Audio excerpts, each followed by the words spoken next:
জাসপ্রীত বুমরা বিশ্বের যে কোনো ব্যাটারের জন্যই নিঃসন্দেহে এক ত্রাসের নাম। ভারতের বিধ্বংসী এই পেসার টেস্ট ক্রিকেটে উইকেট তোলেন 20-এরও নিচে গড়ে। অনেকেই তাকে তুলনা করেন দ্য গ্রেট ওয়াসিম আকরামদের সাথে। হোম কিংবা অ্যাওয়ে সবখানেই রেকর্ডের ঝড় তোলা বুমরাকে তাই ভারত খেলায় বেছে বেছে গুরুত্বপূর্ণ ম্যাচে। অথচ পরিসংখ্যান বলছে বুমরা খেললেই ভারত বেশি টেস্ট ম্যাচ হারে। এমন লজ্জার রেকর্ড নিশ্চয়ই গায়ে মাখাতে স্বাচ্ছন্দ্য বোধ করবেন না এই ভারতীয় পেস দানব। একটা সময় ভারতীয় ক্রিকেটে একটা প্রচলিত মিথ ছিল যে টেন্ডুলকার সেঞ্চুরি করলেই নাকি ভারত হেরে যায়। এখন ঠিক তেমনই একটা কালো ট্যাগ যুক্ত হতে যাচ্ছে বুমরার কাঁধে। পরিসংখ্যান তো মিথ্যা বলে না। বুমরা টেস্ট অভিষেকের পর তাকে নিয়ে খেলা 47 টেস্টে ভারত জিতেছে মোটে 20টি টেস্ট, হেরেছে 23টাতে। আর একই সময়ে ভারত তাকে ছাড়া খেলেছে 27 টেস্ট, যার মধ্যে জিতে গেছে 19টাতেই। বুমরাকে নিয়ে যেখানে ভারতের জয়ের হার মাত্র 42%, সেখানে তাকে ছাড়াই ভারতের টেস্ট জয়ের হার 70%।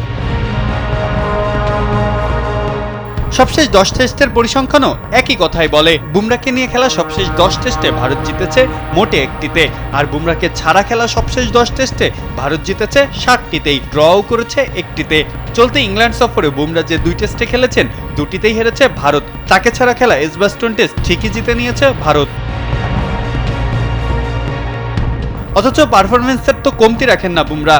লর্ডস, হেডলিং থেকে পার্থ, মেলবার্ন কিংবা ভারতের ঘরের মাটি, সবখানেই তো উইকেটের বন্যা বইয়া দেন বুমরা। রোহিত কোহলিদের হারানোর পর ভারতীয় ক্রিকেটের অন্যতম ভরসার জায়গা তিনি। নতুন অধিনায়ক শুভমান গিলদের মাথার উপরে বটবৃক্ষের ছায়া হবার কথা ছিল তার, অথচ তাকে সবসময় পাই না ভারত। বিশ্রাম দিয়ে ওয়ার্কলোড ম্যানেজ করে খেলাতে হয় ভারতকে।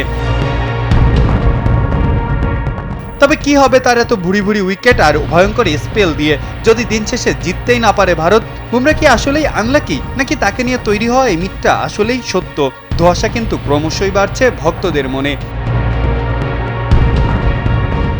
মাহফুজ আহমেদ, কালবেলা।